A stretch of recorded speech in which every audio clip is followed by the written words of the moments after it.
to become healthier and fitter. Hit the subscribe button और notifications on करना मत भूलना. So it gives me immense pleasure to welcome Sonakshi Gandhi to our podcast today to tell us a little bit more about our mental health and how to better take care of it. She holds an MPhil in clinical psychology and is the founder of the Mind Garden, a mental health clinic providing services to families, couples, and individuals. Let's put our hands together and welcome Sonakshi with open arms. तो हम शुरू से शुरू करते हैं. I think पहला सवाल जो सबके दिमाग में आता है, and it's something which I also think about quite often, is that how does one recognise that they dealing with a mental health illness as opposed to say saying कि मैं सिर्फ थोड़ा सैड फील कर रही हूँ या फिर मुझे थोड़ा बस मेंटल फटीग हो रहा है. How do we know that it is something more serious and what can we do about it and how can we identify those early signs? I think that's an extremely relevant question क्योंकि हमें पता ही नहीं होगा कि कैसे identify करते हैं तो हम आगे के कोई भी स्टेप्स नहीं ले पाएंगे. सो आई थिंक सबसे पहले तो ये जानना ज़रूरी है कि हम जब मेंटल हेल्थ की बात करते हैं तो पहले तो हेल्थ क्या होता है, फिर मेंटल हेल्थ क्या होता है, and then we'll come to the signs of it.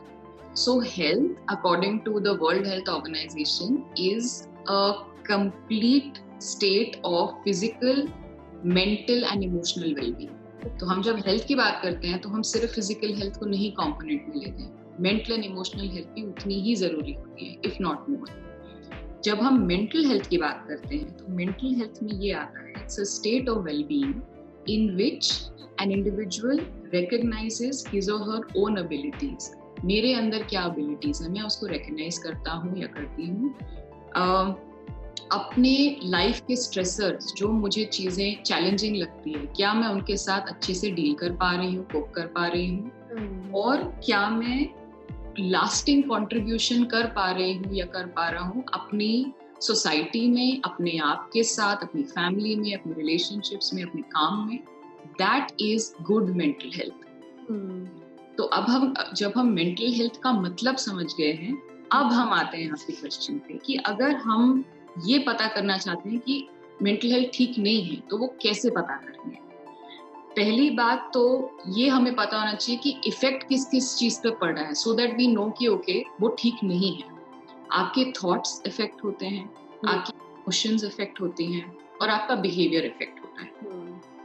Good mental health और poor mental health has the capacity to affect your choices, your relationships, your decisions, your sense of self and even your physical health.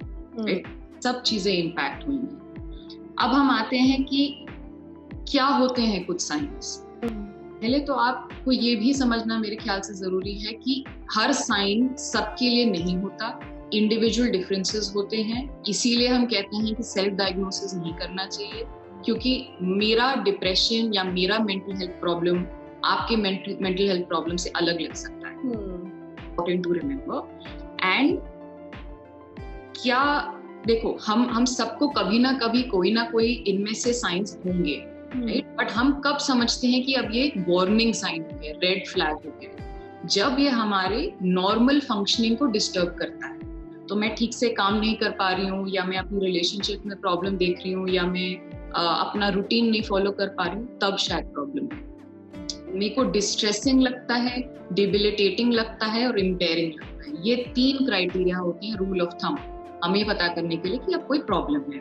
Why don't you repeat those ones so that they get ingrained in our thinking? So is it distressing to me? Is it debilitating to me? Is it impairing my functioning? Okay. Yes, these are 3 ways in which we can know that a normal problem, a feeling is turning into a mental health problem. अब हम आते हैं finally आपके question पे, science क्या होते हैं. सबसे बड़ा साइन ये होता है कि मैं जिस तरह से अपनी लाइफ के साथ, अपनी प्रॉब्लम्स के साथ पहले कोप कर पाती थी, मैं आज नहीं कोप कर पा रही हूँ. कुछ ठीक नहीं है, and I'm not able to cope with my problems in the same manner. Very well said. Apart from that, कुछ normal telltale signs होते हैं. एक साइन होता है बहुत बड़ा, which is mood swings.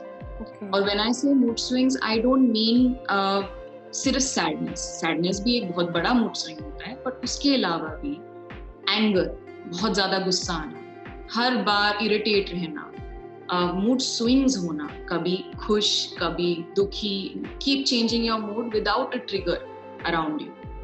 उसके अलावा आपका जो रूटीन है, जो लाइफस्टाइल है, उनके पैरामीटर्स चेंज होते हैं। मेंटल हेल्थ की प्रॉब्लम्स स्लीप को बहुत जल्दी इफेक्ट करती हैं। In fact, lack of sleep has been shown to be related to numerous mental illnesses as well. तो आपको हाइपरसोम्निया भी हो सकता है, यानी कि ज्यादा सो रहे हो आप नॉर्मल से, और आपको इंसोम्निया भी हो सकता है, यानी कि आप नहीं सो रहे हो जितना सोते थे। सिमिलरली एपेटाइट बहुत ज्यादा हो गई है, बहुत कम हो गई है।